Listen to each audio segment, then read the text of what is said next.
Boleh kok. Iya.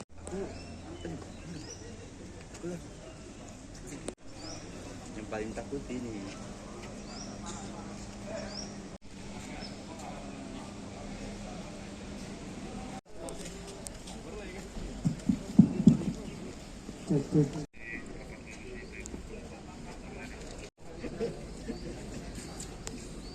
Dapat hidayah dia.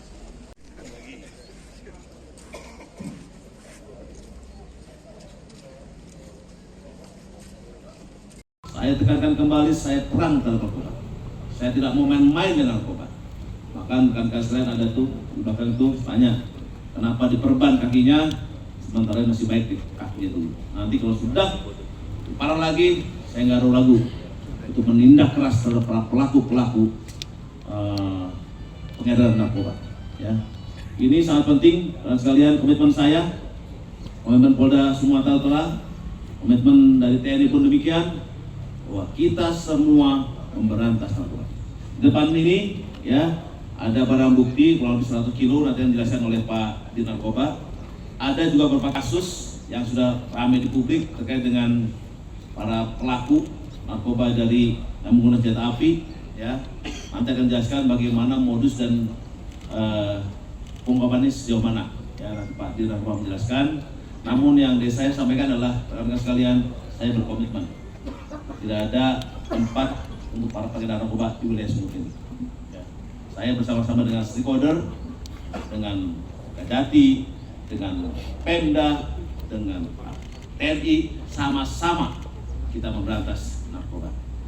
Terkait dengan bagaimana pengedaran di wilayah-wilayah keramaian atau tempat-tempat hiburan, nanti kita akan melakukan kolaborasi dengan Pemda. Karena izin tetap dari Pemda. Nanti kita bersama dengan Pak di Narkoba dan Pemda akan berkolaborasi bagaimana kita akan memberantas narkoba di wilayah-wilayah tertentu, baik di wilayah Pabean, wilayah hiburan ataupun di wilayah perbatasan. Itu dari saya, rekan sekalian. Nanti terkait dengan sekalian ya saya benarkan. Hari ini kembali saya mengingatkan kembali bahwa perang terhadap narkoba tidak berhenti. Saya sampaikan di 2 bulan terakhir kita telah berhasil mengungkap 25 perkara dengan 37 tersangka. Namun yang saya tonjolkan adalah bahwa rekan-rekan kita di Polres telah berhasil melaksanakan kegiatan pengungkapan dengan barang bukti yang cukup banyak. Ini adalah hasil koordinasi kolaborasi antara Polda dengan Polres setempat. Nanti ada dari Poltabes ada 33 kilo, dari Labuan dari Batubara 10 kilo, Asahan 10 kilo dan sebagainya. Dan dijelaskan oleh Pak Direktur bagaimana modus operandi dan bagaimana ya barang-barang itu bisa masuk ke wilayah Sumatera Utara. Dan saya juga membanggakan dari Pol Air.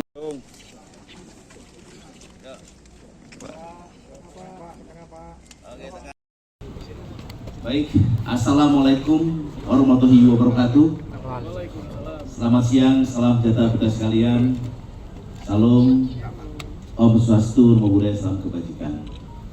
Yang saya hormati, saya banggakan, saya cintai, rekan wartawan sekalian yang 25 kasus ini dengan 37 tersangka, Polres Sumatera Utara beserta jajaran Polres berhasil mengamankan barang bukti baik itu sabu dan ganja termasuk ekstasi. Untuk sabu totalnya 97,8 kg, kemudian untuk ganja sebanyak 38 gram dan untuk pil ekstasi sebanyak 2.180 butir.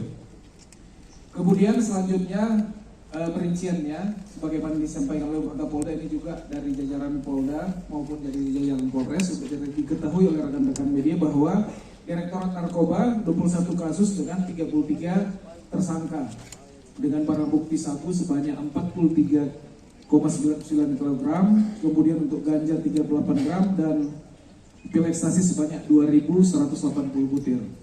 Selanjutnya untuk Satres Narkoba Polres Asahan, 1 kasus dengan 1 orang tersangka dengan jumlah barang bukti 10 kg sabu. Selanjutnya untuk Polres Batubara Jumlah kasus 1 kasus dengan 1 tersangka dengan berat sebanyak 10 kg sabu dan Satres Narkoba Polrestabes Medan. 1 kasus, 1 tersangka dengan berat sabu sebanyak 33 kg. Begitu juga dengan dari Direktorat Air Polda Sumut dengan 1 tersangka, 1 kasus, barang bukti sabu sebanyak 90 gram. Dilanjutkan dengan modus operandi ataupun jaringan yang terlibat dalam kasus ini, di mana jaringan yang berhasil kita amankan bersama dengan Polres Jajaran merupakan jaringan internasional, jaringan nasional, sampai ke jaringan yang lokal di Sumatera Utara. Khusus untuk jaringan internasional, semuanya berasal dari negara jiran kita yang dibawa oleh beberapa TKI ilegal dari negara Malaysia, kemudian masuki perairan sampai ke perairan Tanjung Medong, perairan Tanjung Balai, dan perairan Asahan, dan sampai ke Batubara. Itu yang berhasil untuk kita amankan. Kemudian dibawa dengan menggunakan kapal atau dijemput di pertengahan perairan dan dibawa dengan kendaraan untuk dibawa sebagian ke wilayah yang ada di luar Sumatera Utara, tepatnya di Kalimantan Selatan. Kemudian untuk modus operandi, selain sebagian yang sudah saya jelaskan tadi, yang dijemput di perairan, kemudian dilanjutkan dengan perjalanan menuju darat, ada juga yang lewat darat dari wilayah Aceh, dibawa ke wilayah, melewati wilayah Langkat sampai ke Sumatera Utara, dan menggunakan kendaraan roda 4, dan juga ada yang menggunakan roda 2, dengan berbagai modus operandi yang mereka lakukan.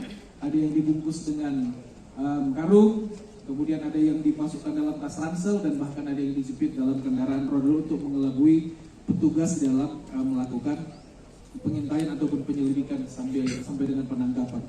Dari kronologis ini, rekan-rekan sekalian, yang dapat diselamatkan masyarakat yang berhasil kita selamatkan dari penggunaan tersangka yang sudah berhasil diamankan, dan sedang dilakukan kolaborasi antara Polda Sumatera Utara dengan Polres Asahan untuk pengembangan pengungkapan menangkap daripada tersangka yang masih melarikan diri.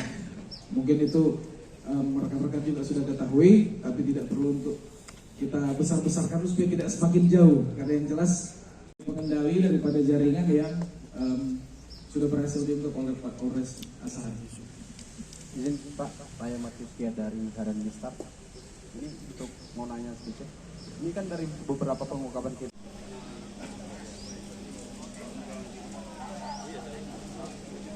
Download Tribun X sekarang, menghadirkan lokal menjadi Indonesia.